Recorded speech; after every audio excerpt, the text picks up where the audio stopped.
Pandu lawan arus hingga akibatkan kematian remaja 19 tahun mengaku tidak salah. Kelebihan geopolitik letak Malaysia berada kedudukan terbaik pertahanan dunia.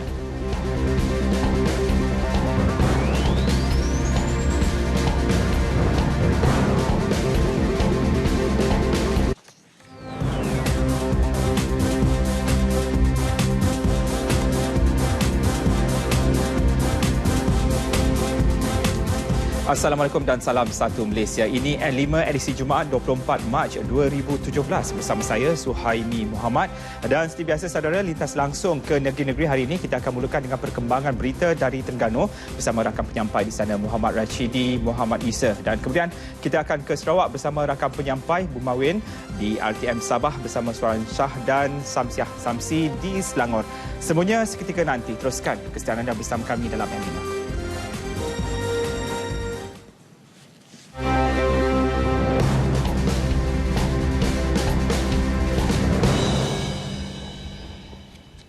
N5 memulakan laporannya. Dua lelaki maut akibat tersepit selepas kenderaan pacuan 4 roda yang dinaiki mereka merempuh belakang sebuah trailer. Kejadian berlaku di kilometer 113.3 Lebuh Raya Pantai Timur dekat Kampung Cempaka, Mentakap. Ketika kejadian kira-kira 6.40 pagi tadi, kereta yang dinaiki kedua-dua lelaki berusia 19 dan 32 tahun itu dipercayai sedang dalam perjalanan dari arah Kuala Lumpur ke Kuantan. Sebaik tiba di lokasi, kenderaan pacuan 4 roda itu merempuh belakang sebuah lori trailer yang sedang bergerak, menyebabkan Hilux tersebut terseret sebelum trailer berkenaan berhenti di laluan kecemasan. Bagaimanapun, pemandu trailer berkenaan tidak cedera. 8 anggota bomba dan penyelamat dari Balai Mentakap diketuai Pegawai Bomba Kanan Tajuddin Ibrahim tiba di lokasi kejadian 20 minit kemudian. Mayat kedua-dua mangsa dihantar ke Hospital Sultan Haji Ahmad Shah untuk bedah siasat. Seorang kanak-kanak lelaki dihantar ke hospital apabila dipercayai terkena bahan kimia selepas sebatang termometer terjatuh dan pecah. Insiden berlaku di rumah keluarganya di Taman Wah Keong di Ipoh pagi tadi.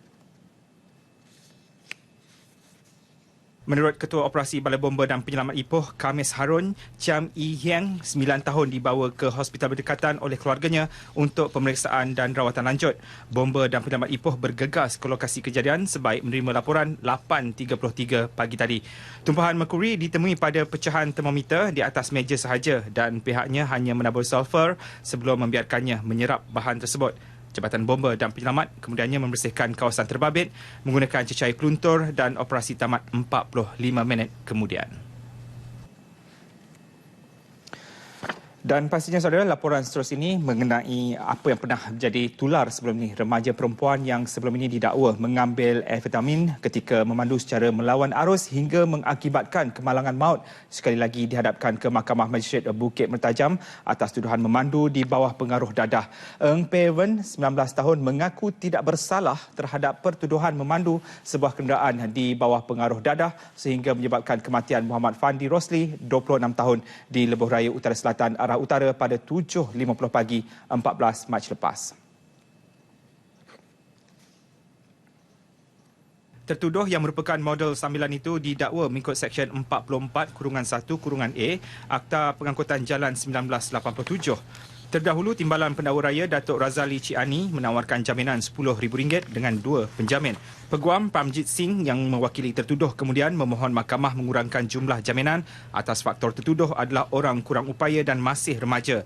Magistrate Jamaliah Abdul Manap kemudiannya membenarkan tertuduh diikat jamin RM7,000 dengan 2 penjamin dan menetapkan 12 Mei depan untuk sebutan semula kes. Pada 17 Mac lepas, tertuduh mengaku tidak bersalah di Mahkamah Magistrate Bukit Mertajam atas tuduhan mengambil dadah amfetamin di Pejabat Siasatan Jenayah Narkotik Ibu Pejabat Polis Seberang Perai Tengah dekat sini pada 5 petang 14 Mac lepas. Tertuduh didakwa mengikut Seksyen 15(1)(a) Akta Dadah Berbahaya 1952. Model sambilan itu dibebaskan dengan ikat jamin RM5,000 dan 2 penjamin. Akibat menawarkan skim pelaburan tanpa kebenaran, seorang pemilik sebuah syarikat perniagaan skim berkepentingan dihadapkan di Mahkamah Session Temerloh. Bagaimanapun, di hadapan Hakim Ahmad Faizat Yahya, tertuduh Roslan Husin mengaku tidak salah atas 2 pertuduhan. Pemilik RBH Agro yang berusia 40 tahun didakwa menawarkan skim pelaburan tanaman cili fatigasi, ternakan kambing, lembu dan kerbau kepada orang ramai walaupun syarikat berkenaan tidak diberi kuasa berbuat demikian. Bagi pertuduhan pertama, tertuduh didakwa melakukan kesalahan itu antara Januari 2015 sehingga Januari tahun lalu. Manakala pertuduhan kedua pula melalui syarikatnya, tertuduh sekali lagi didakwa menawarkan skim yang sama tanpa surat ikatan amanah yang diluluskan pendaftar Syarikat Suruhanjaya Syarikat Malaysia SSM antara Januari 2015 sehingga Januari 2016. Pendakwaan dibuat mengikut Seksyen 91-1 Akta Syarikat 1965 yang dibaca bersama Seksyen 84 Akta Syarikat 1965. Kes dikendalikan pegawai pendakwa SSM Muhammad Afif Abdullah manakala tertuduh tidak diwakili peguam. Hakim Ahmad Fazad menetapkan 18 April depan untuk sebutan semula dan tertuduh dibenarkan diikat jamin RM10,000 dengan seorang penjamin. Pada 16 Julai tahun lalu, sebuah perniagaan berstatus enterprise dari Pahang dilapor menggunakan sijil pendaftaran SSM untuk memperdayakan ribuan peserta dari seluruh negara hingga berhasil mengumpul jutaan ringgit sejak setahun lalu. Seorang pengurus ladang kelapa sawit didakwa di Mahkamah Magistrate Kuala Kangsar atas 15 pertuduhan berkaitan eksploitasi dan pemerdagangan manusia sejak April 2016. Tertuduh El Ganis, 43 tahun, didakwa melakukan kesalahan itu di ladang koperasi kelapa sawit Sdn Berhad, Kampung Tasik, Pengkalan Hulu. Berdasarkan pertuduhan, Ganis didakwa memperdagang 15 individu termasuk 2 remaja lelaki bagi tujuan eksploitasi buruh paksa dengan cara ancaman dan kekerasan. Dia didakwa melakukan kesalahan itu dari April 2016 hingga Februari 2017 dan kesemua mangsanya berumur antara 13 hingga 66 tahun. Pertuduhan dibuat mengikut Seksyen 12, 13 dan 14 Akta Anti Pemerdagangan Orang dan Anti Penyeludupan Migran (ANTIPSOM) 2007. Ganis juga berdepan tuduhan mengikut Seksyen 52-3 Akta Pertubuhan 1966 kerana memiliki tatu lambang kumpulan kongsi gelap geng 04. Tertuduh bagaimanapun mengaku tidak bersalah terhadap semua pertuduhan dan minta dibicarakan. Magistrate Nur Hidayah Muhammad Saad menetapkan Isnin ini untuk pertuduhan semula di Mahkamah Session dan keputusan jaminan akan diputuskan oleh Hakim Mahkamah tersebut. Akibat menjalankan perniagaan menggunakan perisian salinan langgaran, 2 syarikat sekitar Ipoh diserbu Kementerian Perdagangan Dalam Negeri, Koperasi dan Kepenggunaan KPDNKK Perak pada 22 dan 23 Mac lepas. Serbuan melibatkan sebuah syarikat reka bentuk dalaman dan kejuruteraan masing-masing di Taman Canning dan Silibin. Dalam serbuan pertama, sebuah komputer riba disita selepas disyaki mengandungi 3 salinan perisian salinan langgaran iaitu perisian Office Enterprise 2007, AutoCAD 2012 dan 3D Max Design 2014. Untuk serbuan seterusnya pada 23 bulan 3 tahun 2017, satu premis perniagaan di Silibin merupakan syarikat yang menjalankan kerja-kerja kejuruteraan. Dalam serbuan tersebut, sebuah komputer iaitu desktop telah disita kerana mengandungi 1 salinan langgaran perisian AutoCAD 2014. Ketika ditemui di Ipoh, beliau menyatakan kes disiasat mengikut Seksyen 41-1-D Akta Hak Cipta 1987. Sejak Januari lalu, KPDNKK Perak telah membuat 3 serbuan dengan anggaran nilai keseluruhan sitaan berjumlah RM82,000. Angkatan Pertahanan Awam Malaysia APM akan tampil dengan imej baru apabila selesai melakukan penyusunan semula struktur dan formasi lebih teratur. Ini bakal menjadikan perkhidmatan APM lebih efisien dan pantas. Jelas Ketua Pesuruhjaya APM Datuk Azmi Yahya, penyusunan itu akan melibatkan semua peringkat termasuk ibu pejabat dengan persiapan kelengkapan secukupnya. Bilangan keanggotaan akan ditambah kepada 2 juta pada tahun ini selaras komitmen untuk meningkatkan masa tindak balas kepada 8 minit daripada 15 minit ketika ini. APM juga akan memantapkan sistem, aset dan pembangunan infrastruktur yang akan dilaksanakan di semua daerah seluruh negara. Pada masa sama akan memulakan kerjasama strategik dan operasi penguatkuasaan kebangsaan bersama beberapa kementerian dan agensi dalam usaha membantras kegiatan melanggar undang-undang di negara ini. Datuk Azmi menyatakannya melalui teks ucapan yang dibacakan oleh pengarah APM Wilayah Persekutuan Mat Anwar Hasmin pada majlis sambutan Hari Ulang Tahun APM ke-65 di Ibu Negara. Pada tahun lalu, APM menangani lebih 130,000 kes kecemasan dan 715 kes dalam perkhidmatan pasukan penyelamat pantai APM di 41 buah pantai tumpuan awam seluruh negara.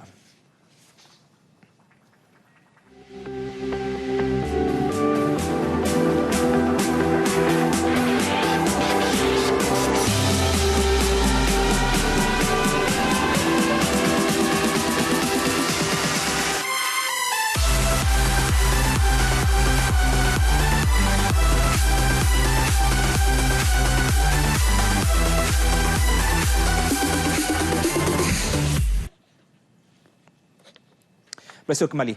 Kelebihan dari segi geopolitik meletakkan Malaysia pada kedudukan terbaik untuk memainkan peranan aktif dalam lanskap pertahanan dunia. Pameran Maritim dan Aeroangkasa Langkawi 517 yang mencatat rekod sebagai penganjuran paling berjaya setakat ini menjadi inisiatif strategik dalam menempuh cabaran dan kekangan terutama ekonomi.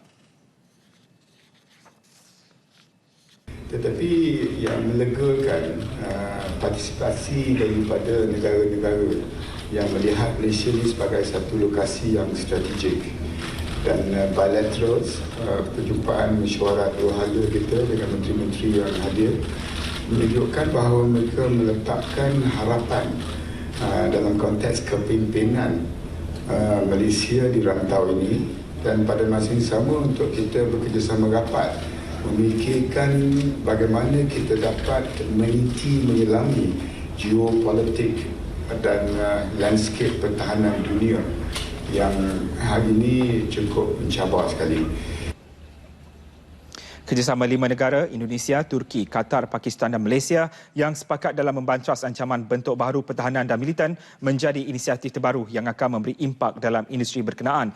Datuk Seri Hishamuddin turut menyifatkan pencapaian yang dicatat pada 5 2017 sesuatu yang di luar jangka. Bukan sahaja jumlah penyertaan tertinggi berbanding 13 edisi terdahulu, nilai kontrak yang dipersetujui melalui pelbagai perjanjian persefahaman MOU juga melonjak kepada 3.8 bilion ringgit. Ia meningkat hampir 100% berbanding 2 bilion ringgit yang dicatat pada 5 2015. Sasaran jumlah pelawat perdagangan untuk 3 hari pertama bermula 21 Mac mencapai sasaran lebih 40,000 pengunjung.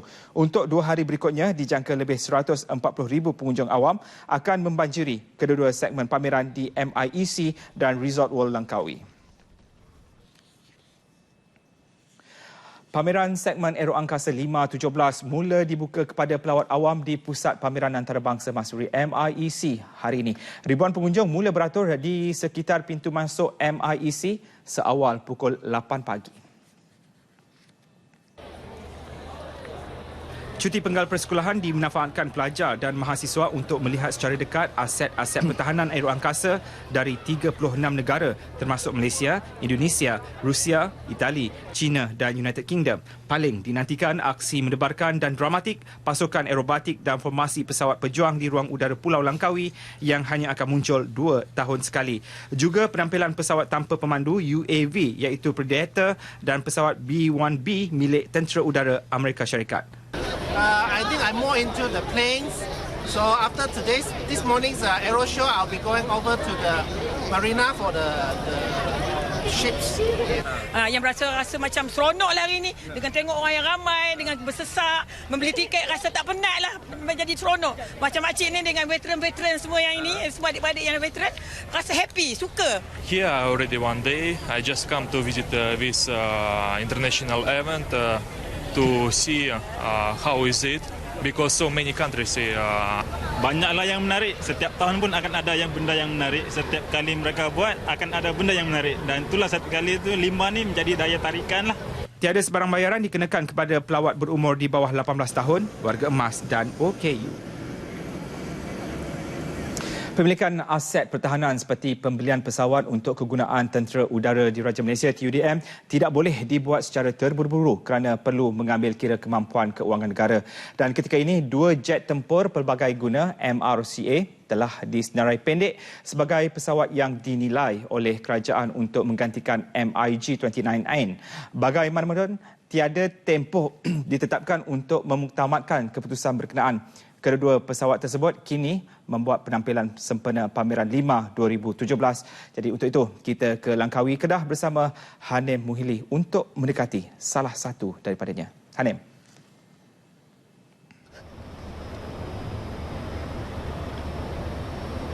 Okey, ini dapat anda lakukan sekiranya anda berada di pusat pameran antarabangsa Masuri MIC sempena 5 2017. Ini adalah simulator pesawat tempur pelbagai guna MRCA Eurofighter Typhoon yang kini berada di barisan hadapan untuk kegunaan Tentera Udara Diraja Britain. Apa kegunaannya dan bagaimana ia digunakan? Di sebelah saya ini adalah juruterbang pesawat ini sendiri, Paul Smith.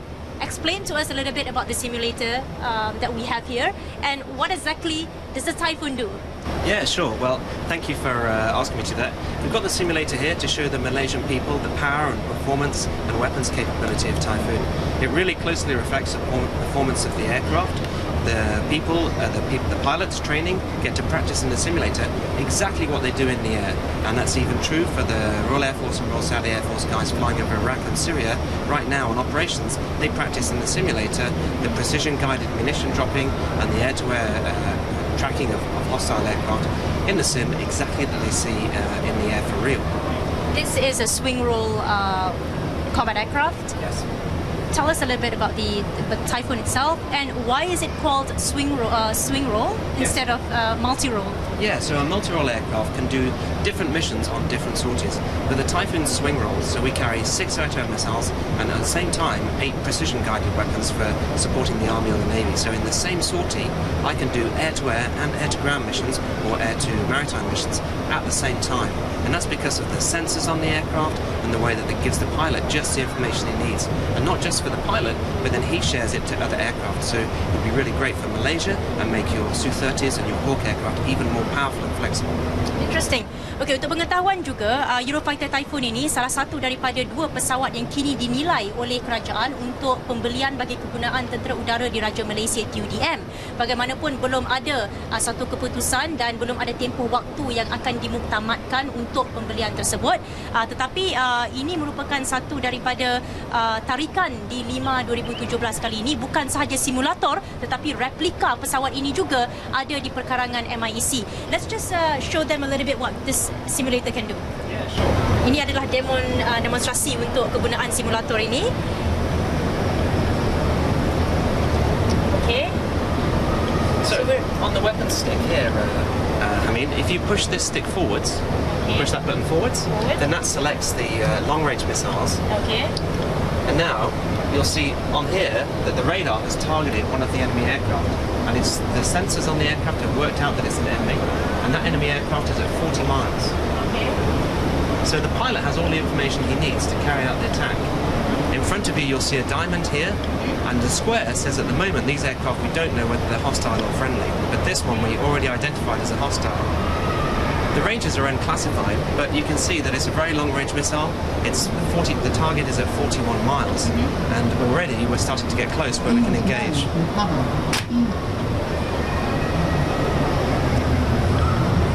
So as we increase the speed,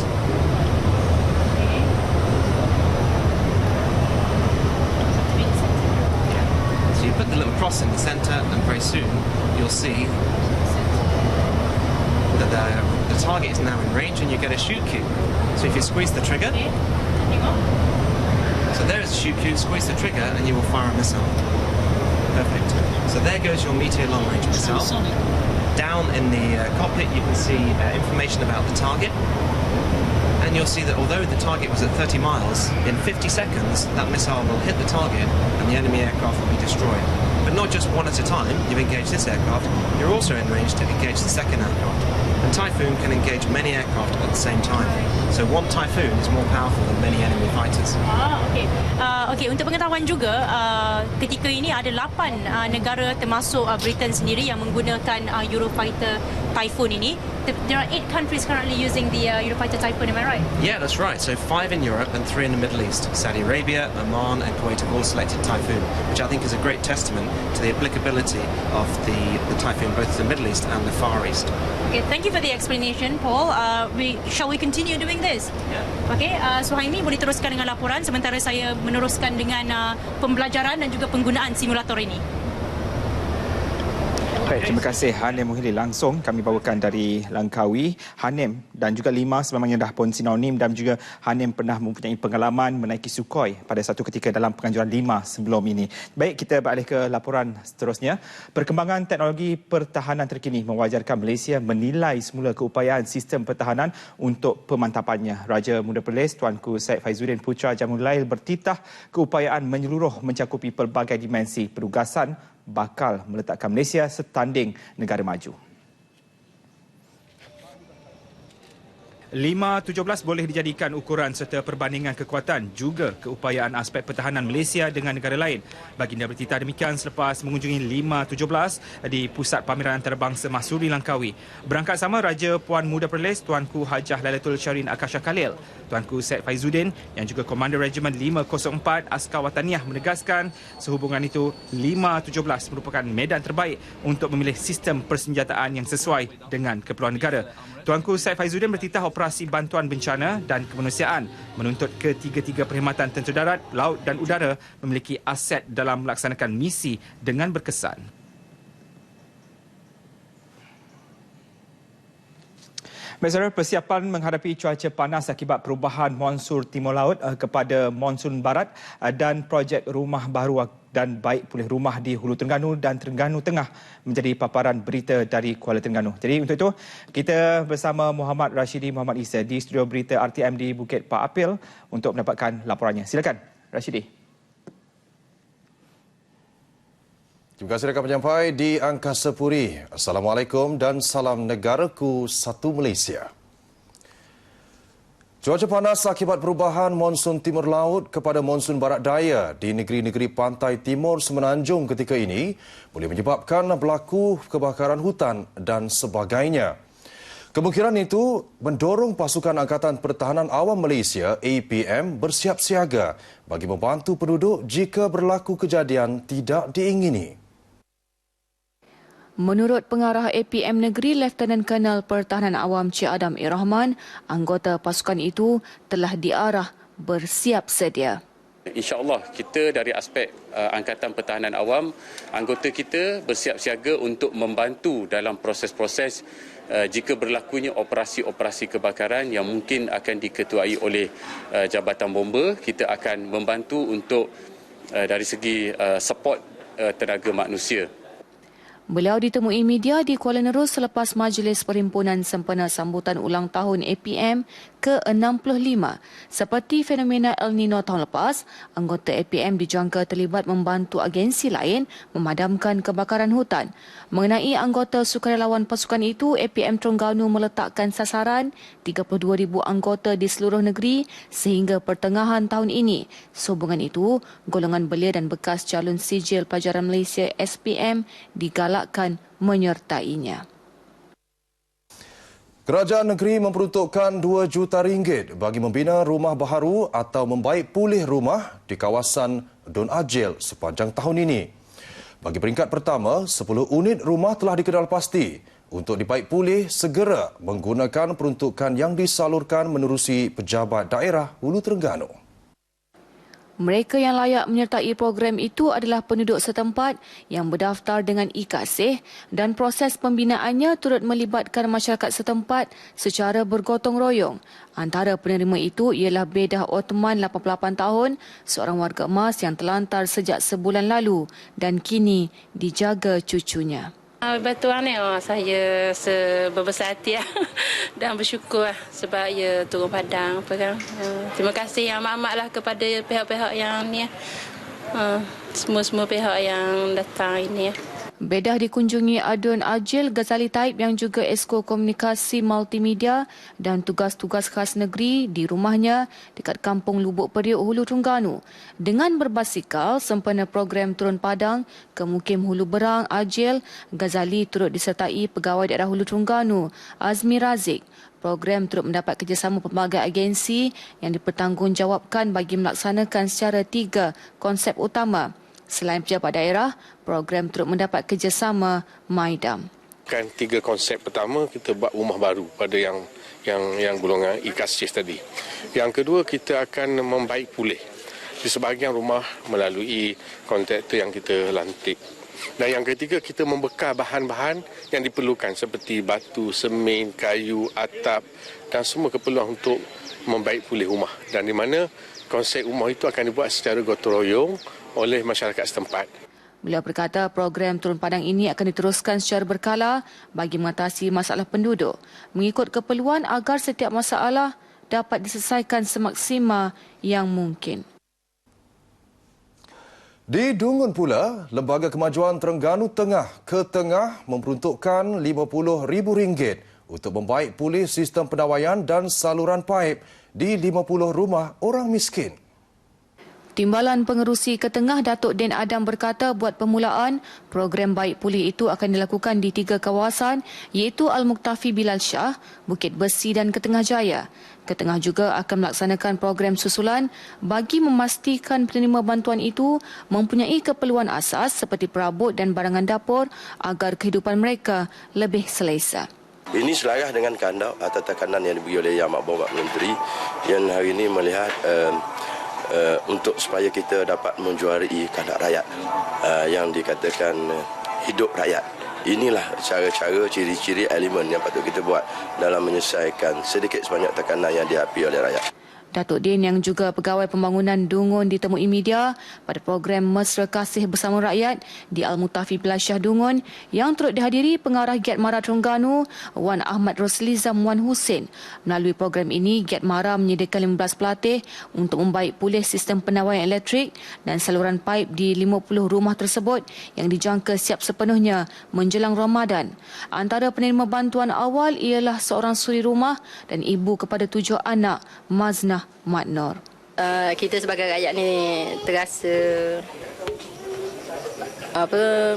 bersyukurlah. Orang kata kita yang tak berkemampuan ni dapatlah nak beki-beki rumah apa kan. Bagi saya memang dia lebih macam kita boleh ambil pengalaman dari segi untuk nak memajukan diri kan. Daripada dari segi kita buat ni sikit-sikit kan. Paparan itu mengakhiri berita dari Terengganu. Kembali kepada rakan penyampai di Angkasa Puri untuk berita seterusnya. Baik, terima kasih Rashidi langsung dari Kuala Terengganu sebentar tadi dan kita beralih ke laporan lintas langsung kedua iaitu di Kuching, Sarawak. Untuk itu, kita terus saja bersama dengan Buma Win di Kuching. Silakan, Buma.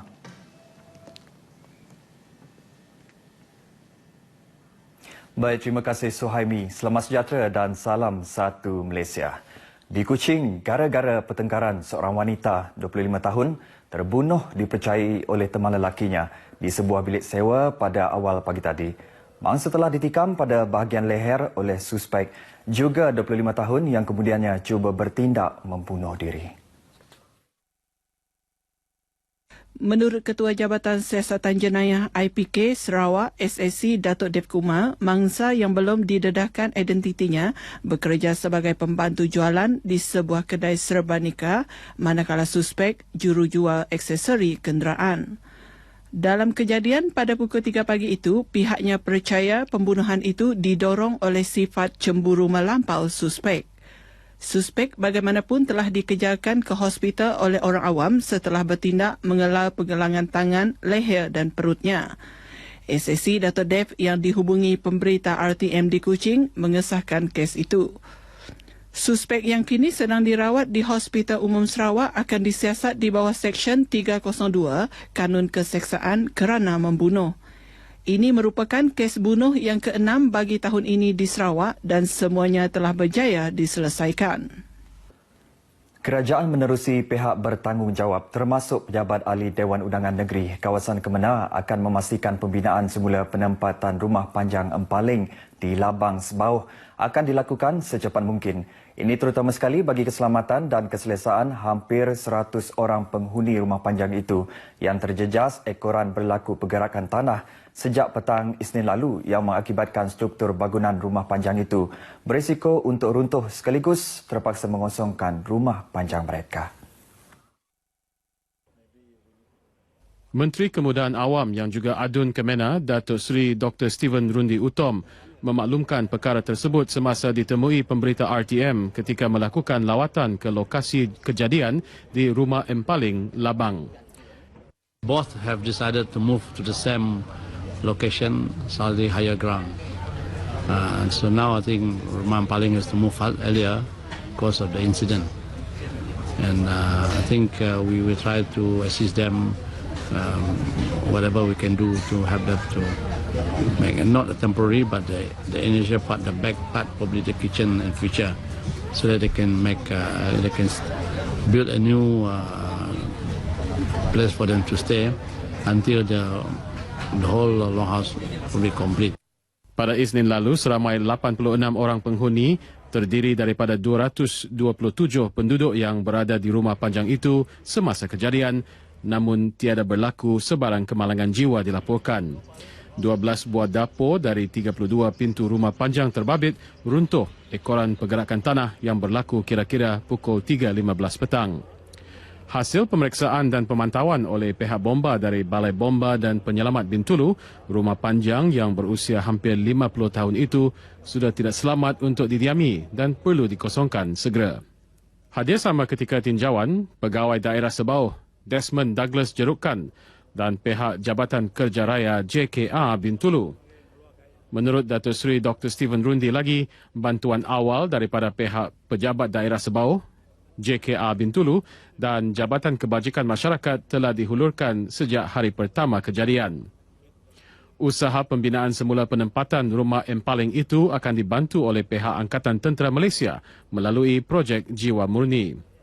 Berkaitan jumlah bantuan yang akan dihulurkan, Datuk Seri Dr. Steven Rundi memaklumkan semua ini akan diputuskan dan dilakukan oleh Ketua Kampung tersebut, Tuai Rumah Empaling Anak Tuan, setelah membuat penilaian dan anggaran kos pembinaan.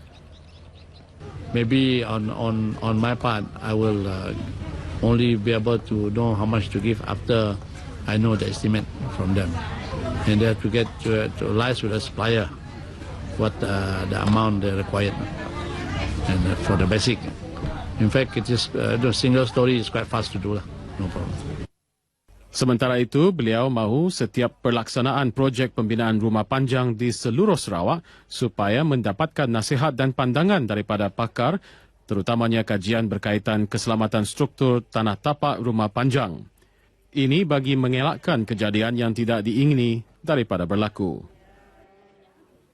Sempena Pesta Birumuh 2017 iaitu Pesta Menuai Padi bagi kaum Bidayuh akan berlangsungnya upacara pecah tanah Kompleks Pentadbiran Bahagian Serian dan Pusat Persidangan Serian. Menurut Menteri Belia, Sukan dan Solidariti, Datuk Seri Michael Manyen Jaung, seluas 13.35 hektar tanah telah diluluskan khas bagi projek pembinaan kedua-dua bangunan tersebut daripada keseluruhan kawasan seluas 67.98 hektar membabitkan projek Bandar Baharu Serian. So the whole area is actually already given to BDC, that is Borneo Development Corporation. And the BDC has already more or less surrendered about 33 acres for the Pusat Pentadbiran, Kompleks Pentadbiran Bahagian Serian, and also the Dewan Persidangan. Jelasnya menerusi projek tersebut, selain kedua-dua bangunan tersebut, turut disediakan 240 lot kedai dan 500 unit perumahan bagi pembangunan projek Bandar Baharu sesuai dengan status penaiktarafan Serian sebagai bahagian pentadbiran ke-12 di Sarawak. Datuk Seri Michael Manyenjau memberitahu demikian pada sidang media selepas mempengerusikan mesyuarat sempena Pesta Birumo di Pejabat Majlis Daerah Serian. Tambahnya, pembangunan pesat di bahagian Serian berikutan kedudukannya pada laluan lebuhraya Pan Borneo yang dilihat akan memberi lebih banyak limpahan pembangunan untuk penduduk kawasan itu. Berhubung Pesta Birumo, beliau berkata ia akan diadakan pada 1 April depan di Serian dengan menyasarkan penyertaan 8,000 pengunjung daripada pelbagai kaum dari seluruh negeri.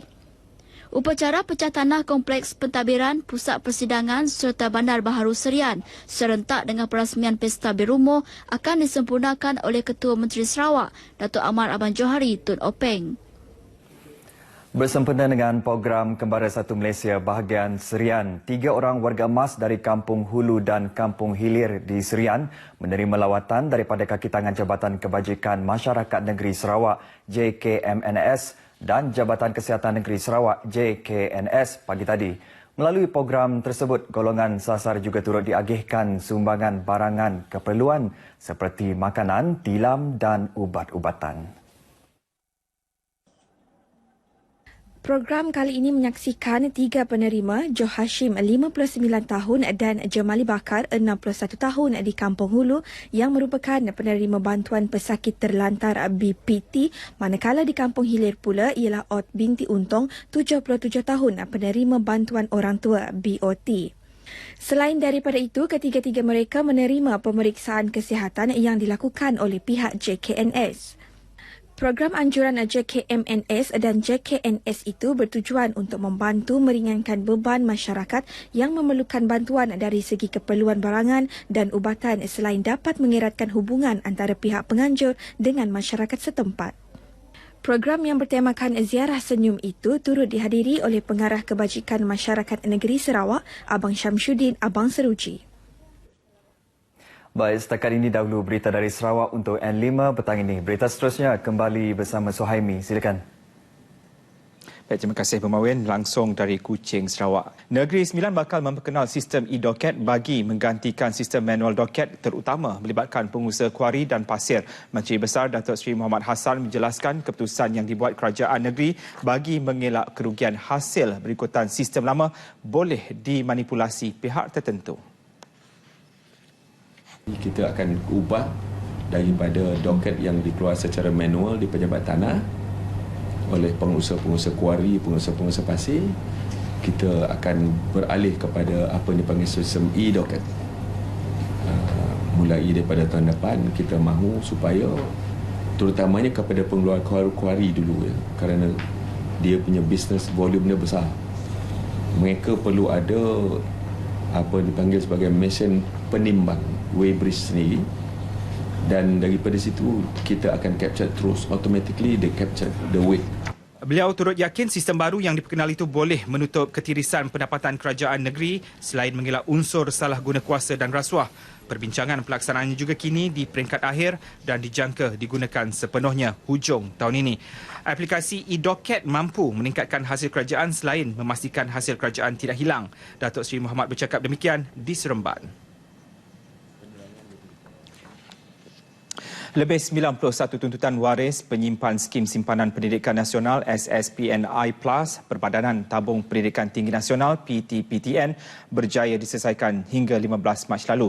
Sejak Jun 2015, PTPTN merekodkan lebih 60,000 akaun SSPNI dengan jumlah deposit terkumpul sebanyak 16.2 juta ringgit.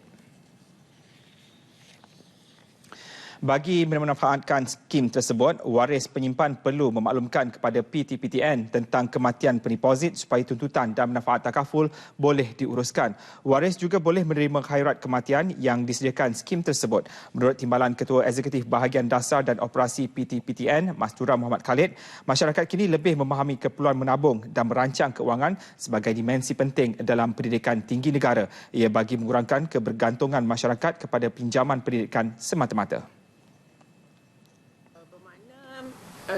Mereka telah pun membuat persediaan dari segi perancangan keuangan bagi membolehkan anak-anak mudah untuk belajar dan tiada masalah keuangan apabila melanjutkan pelajaran sekiranya ibu bapa tidak ada lagi.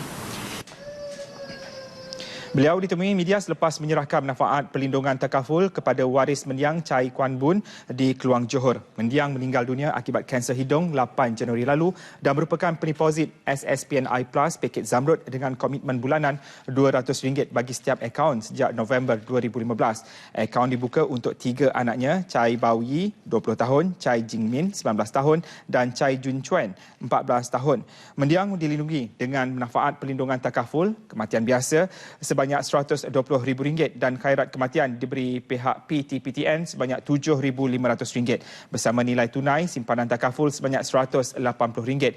Ini menjadikan jumlah keseluruhan diterima waris sebanyak RM127,680. Anak sulung mendiang Chai Bao Yi mendapat keputusan purata nilai grade kumulatif PNGK 3.0 Sijil Tinggi Pelajaran Malaysia STPM dan akan melanjutkan pelajaran dalam bidang muzik.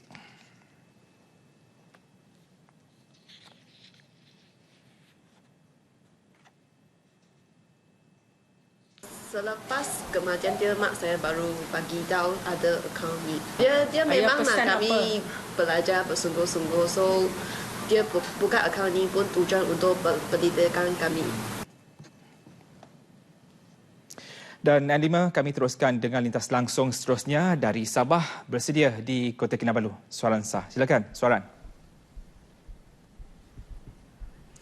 Terima kasih Suhaimi di Angkasa Puri. Assalamualaikum dan salam satu Malaysia. Ahli Dewan Undangan Negeri Adun Tunku Datuk Ustaz Haji Muhammad Suhaili Said meninggal dunia akibat sesak nafas pada pukul 3.30 petang tadi di Hospital Gleneagles Ampang, Kuala Lumpur. Perkara itu disahkan anak Allahyarham Ibrahim Datuk Haji Muhammad Suhaili ketika dihubungi sebentar tadi. Allahyarham dimasukkan ke hospital tersebut pada 20 Mac lalu selepas mengadu tidak sihat sekembalinya bercuti dari luar negara. Berita seterusnya. Kerajaan Persekutuan memperuntukkan RM22 juta bagi melaksanakan 4 projek pembangunan infrastruktur di daerah Kudat tahun ini. Pegawai daerah Kudat, Sabdin Ibrahim berkata 4 projek itu membabitkan pembinaan kompleks Sukan Kudat, Muzium Tun Mustafa, naik taraf tamu Lembaga Pemasaran Pertanian Persekutuan FAMA dan pembinaan Taman Awam Bandar Kudat. Menurut Sabdin, kesemua projek mega itu dijangka siap dalam tempoh 1 hingga 2 tahun bergantung kepada saiz pembinaan yang akan dilaksanakan. Ini sudah pasti akan mengubah landscape daerah Kudat dan juga ini salah satu jadi tarikan pelancong lah untuk orang datang ke Kudat sesuai dengan harapan kita dan juga tahun melawat Kudat yang kita war-warkan daripada sejak tahun lalu hingga tahun ini. Beliau bercakap kepada pemberita RTM selepas menyampaikan taklimat pembangunan daerah Kudat kepada rombongan Kembara Media Negaraku 2017 di Pejabat Daerah Kudat. Sementara itu, Timbalan Ketua Pengarah Penerangan Strategik Jabatan Penerangan Malaysia Datuk Muhammad Sukari Abdul Hamid berkata, program Kembara Media merupakan landasan terbaik bagi memberi pendedahan, gambaran dan maklumat tepat kepada media mengenai pelbagai program yang dilaksanakan kerajaan. Jelasnya, kelebihan itu secara tidak langsung berupaya membantu meningkatkan pembangunan ekonomi rakyat di kawasan terbabit sekaligus memperbetul dakwaan tidak tepat pihak tidak bertanggungjawab. Beliau ucap pada Majlis Malam Mesra Kembara Media Negaraku Anjuran Jabatan Penerangan Malaysia di Kudat. Ia disertai 35 pengamal media dari Semenanjung, Sabah dan Sarawak. Jabatan Kerja Raya JKR diminta untuk mempercepatkan proses penaiktarafan jalan raya aspal di Pitas khususnya antara Jalan Suakolong, Jalan Mengkapon dan Jalan Bonggol bagi memudahkan sistem perhubungan penduduk di kawasan terbabit. Menurut Ahli Dewan Undangan Negeri Adun Banggi, Datuk Abdul Mijul Haji Unaini, selain isu tersebut masalah bekalan air bersih, masalah dokumentasi penduduk serta keciciran bantuan kebajikan dalam kalangan penduduk perlu diberi perhatian pihak berkaitan. Isu dokumentasi ini saya ingat kalau di kawasan Kelibungan ini tidak begitu serius. Tapi isu ini serius di Pulau Banggi, terutama di kawasan-kawasan terpencil di utara pulau itu, di mana perhubungan susah, semua perhubungan menggunakan laut, jalan pun belum ada. Nah, itu yang serius tadi. Sementara itu, Pegawai Daerah Pitas Bubu dan OT Majalu memberitahu pihaknya telah berbincang dengan Mahkamah Bergerak untuk membuka pendaftaran lewat dokumentasi kepada penduduk kampung. Kita telah berbincang dengan daripada mahkamah, iaitu Mobile Court, dan kita ada perancangan untuk membuka pendaftaran yang lewat ni untuk tahun ini, untuk memulihkan rakyat yang terpencil ini mendapat perkhidmatan untuk dokumentasi surat beranak yang lewat. Manakala Ketua Pemuda Parlimen Kudat Nur Salin Salam yang ditemui menyambut baik cadangan untuk membentuk satu DUN baharu di kawasan Banggi bagi menyelesaikan masalah rakyat dengan lebih teratur. Saya sebagai Ketua Pemuda dan lahir anak jati di Kenibungan, memegang jawatan Ketua Pemuda UMNO Bangin Kudat, bersetuju menyokong agar kawasan ini dibentuk satu DUN supaya kita sedikit sebanyak boleh menyelesaikan masalah rakyat dan kawasan. Mereka ditemui media dalam program Sepakat Komuniti Satu Malaysia Daerah Pitas 2017 di Pitas. Kerajaan memperuntukkan sejumlah RM200,500 bagi pembayaran allowance sara hidup kepada 735 nelayan di Sempurna dalam usaha mengurangkan beban hidup golongan berkenaan. Anggota Dewan Undangan Negeri Adun Senalang, Datuk Nasir Tun Sakaran berkata, menerusi bantuan itu golongan nelayan dapat memanfaatkannya sekaligus menghargai keprihatinan kerajaan. Menurut Datuk Nasir, pembayaran allowance sara hidup nelayan sebanyak RM200 sebulan menerusi Lembaga Kemajuan Ikan Malaysia LKIM terbabit dilaksanakan sejak Jun 2008. Allowance itu kini dinaikkan kepada RM300. Datuk Nasir berucap dalam majlis pembayaran allowance sara hidup nelayan secara tunai di Sempurna. Dalam pada itu, beliau yang juga pemangku Ketua UMNO bahagian Sempurna berkata, pembangunan yang dirasai di Sabah di bawah pemerintahan UMNO adalah ketara dengan perpaduan kaum terus diperkukuhkan selain kestabilan kerajaan semakin baik dan yang penting kerajaan membela nasib rakyat negeri ini. Pembinaan kios dan kedai di Anjung Muara Beluran dengan reka bentuk moden di atas tanah seluas 0.4 hektar dapat membantu usahawan kecil di daerah itu memajukan perniagaan. Anggota Dewan Undangan Negeri Adun Sugut, Datuk James Ratib berkata, pembinaan di kawasan itu juga menterjemahkan usaha kerajaan membangunkan kawasan luar bandar termasuklah menerusi pemerkasaan usahawan Bumiputra. Beliau berucap dalam majlis pemimpin bersama rakyat sempena lawatan Ketua Menteri Datuk Seri Panglima Musa Haji Aman ke Beluran. Datuk James dan juga pengerusi Setco West Holding Sendirian Berhad berkata, sehingga kini Setco West telah memperuntukkan RM102 juta bagi membina dan menyediakan premis untuk usahawan kecil memajukan perniagaan mereka. Sejak ditubuhkan, lebih 10,000 peserta telah menyertai latihan dan kursus anjuran Setco West. Manakala pusat inkubator milik Setco West di Kota Kinabalu turut menawarkan khidmat nasihat keusahawanan dan kemudahan lain. Sekian berita dari Sabah petang ini. Teruskan bersama-sama Suami Suhamat di Angkasa Puri. Silakan. Baik, terima kasih Suran Sah langsung dari Kota Kinabalu. Baik, RTM Selangor juga akan menyumbangkan laporannya. Untuk itu kita terus sahaja bersama Samsi Samsi di Selangor. Silakan. Terima kasih Suhaimi di Angkasa Puri. Assalamualaikum dan salam satu Malaysia. Jalan persiaran bandar Mahkota Banting, Kuala Langat yang rosak dan berlubang amat meresahkan penduduk. Lebih menjadikan isu jalan rosak bukan perkara baru bagi penduduk di situ kerana ia sudah berlarutan hampir 9 tahun. Ahli Jawatankuasa Persatuan Penduduk Bandar Mahkota Banting, Abu Hanifah Majid mendakwa pihak berkuasa tempatan, PBT dan pemaju perumahan seolah-olah mengambil sikap lepas tangan dalam perkara ini. Apabila diajukan kepada Majlis Daerah Kuala Langat, PBT itu mendakwa ia perlu diselesaikan pihak pemaju dan begitu juga sebaliknya apabila diajukan kepada pemaju. Sikap menuding jari antara PBT dengan pemaju menyebabkan penduduk tersepit. Saya bila mengajukan perkara ini kepada Majlis Zon 19, dia menyatakan pemaju tidak serah apa-apa dokumen tentang penyerahan persiaran jalan bandar mahkota. Jadi bila kita tanya pemaju, dia kata dah serah kepada majlis. Jadi kami masyarakat setempat rasa terhimpit dengan masalah sedemikian. Kerosakan jalan raya itu amat membahayakan pengguna jalan raya, terutamanya penunggang motosikal. Hampir jatuh sebab lubang kan tak nampak. Kalau macam petang-petang keluar tu tak berapa nampak. Sikit tergoyanglah sikit motor. Cuma bahaya bawa anak kan.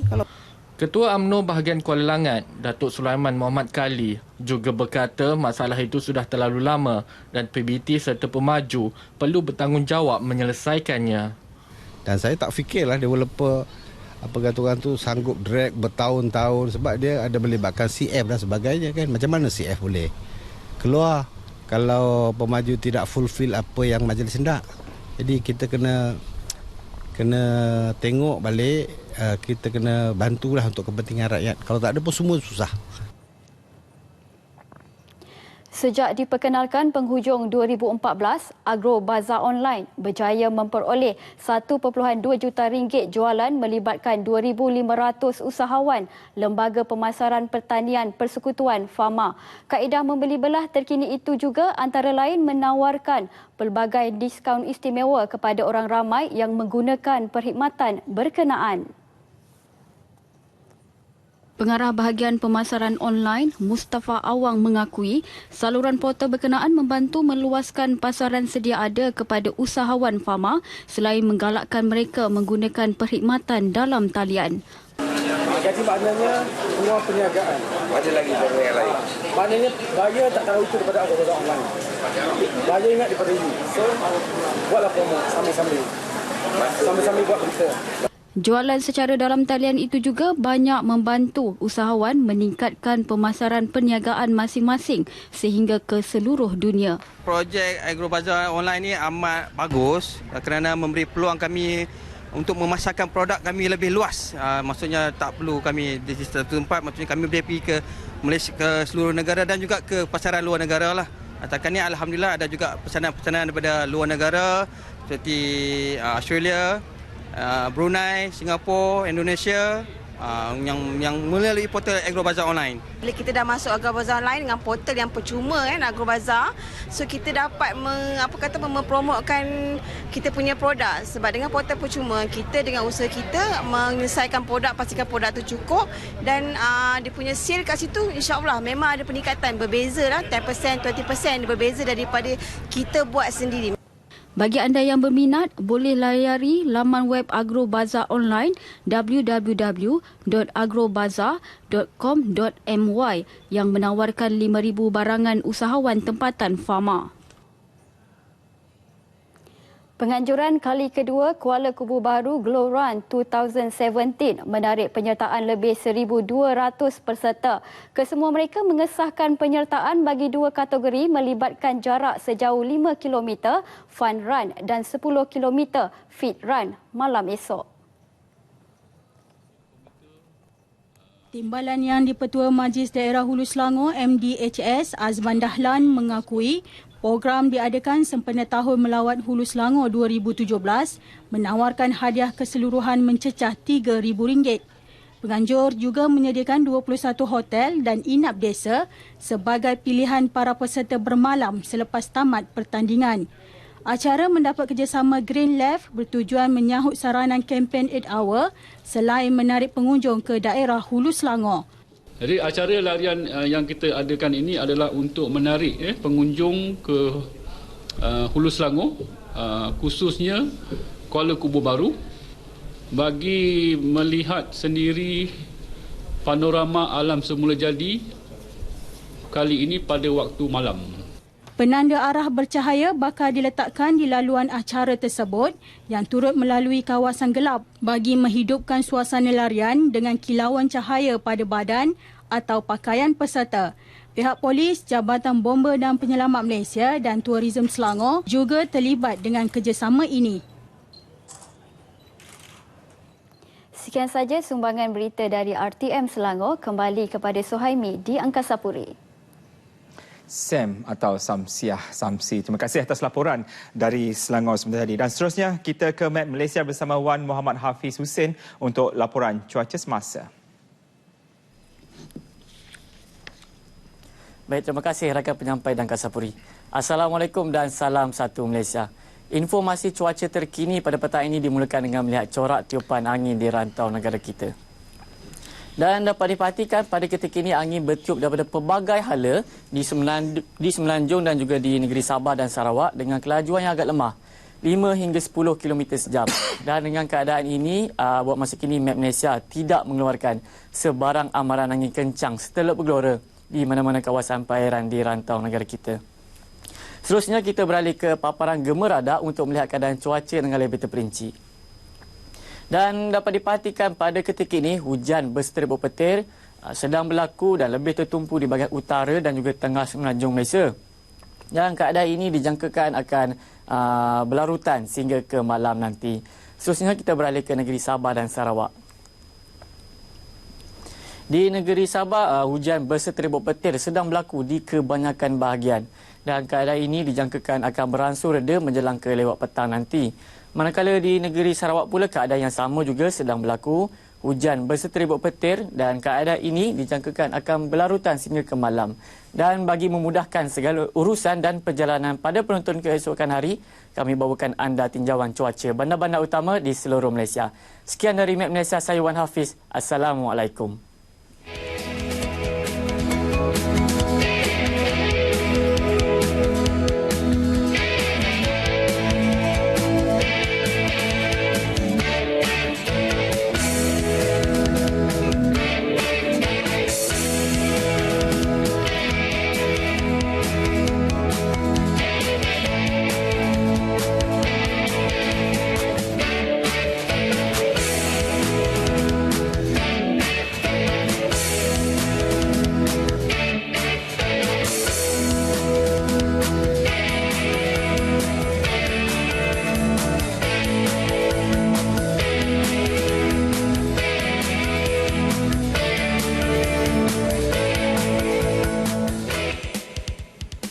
Pelbagai program kemasyarakatan termasuk kebajikan dilakukan pelbagai pihak kepada kumpulan sasar, tidak terkecuali pengamal aktiviti permotoran di Malaysia. Deruan enjin motosikal berkuasa besar itu telah menggegarkan Pekan Pahang dalam satu program khidmat masyarakat ke rumah Ma'had Tahfiz Al-Quran Wading. Melalui jarak perjalanan sehala sejauh 280 km ke Pekan, 150 peserta yang terdiri daripada sebahagian pengamal media menyertai UDA Media Right. Misi 2 hari yang dirancang pengurusan UDA Holdings Berhad itu antara lain merupakan CSR kepada pelajar Ma'had Tahfiz berkenaan. UDA terpanggil untuk mengadakan CSR dan kita telah pun buat kerja sebanyak 60-70%. Cuma hari ini finishing saja. So kita ada 148 bikers yang tolong sedikit seorang untuk menghasilkan khidmat bakti dia orang. Bagi pengurusan Ma'had pula, program amal seperti gotong royong ini diharap akan berterusan dalam membolehkan pembelajaran dan pengajian yang lebih selesa untuk pelajar kendaliannya. Sistem pembelajaran kita sendiri tahu, bukan ada ikut yang tak. Kita sistem sendiri. Yang maknanya kita sistem ringkas. Ada orang, tapi kita tak popularkan lagi. Ada sistem qiraati, iqra. Kita tak. Muqaddam ada, iqra ada, qiraati ada, ikut. Semuanya tu ke arah yang satu. Itu yang kita buat. Sementara itu bagi pengamal media, program seperti ini berupaya memberikan gambaran yang lebih dekat untuk mereka terus mendekati masyarakat. Kami daripada golongan bikers akan bergabung dengan UDA Holding untuk melakukan kerja-kerja kebajikan ini di masa akan datang. Bekerjasama datang ke rumah Tahfiz.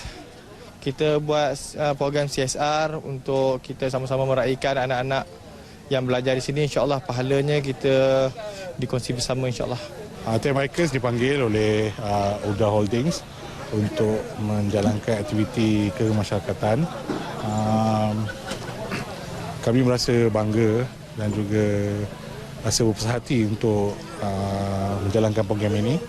UDA Holdings Berhad juga merancang untuk mengadakan lebih banyak program kemasyarakatan di lokasi lain di seluruh negara. Jenazah komposer terkenal Allahyarham Johar Nawawi selamat dikebumikan di Tanah Perkuburan Islam Bukit Kiara, Petaling Jaya, Selangor selepas solat Jumaat. Suami kepada penyanyi Nora Arifin itu meninggal dunia 6.30 pagi tadi di sebuah pusat perubatan swasta di Petaling Jaya. Bagi pihak penerbit, kami mengucapkan takziah kepada Nora Arifin sekeluarga. Dengan itu, saya Suhaimi Muhammad, salam satu Malaysia dan selamat berhujung minggu.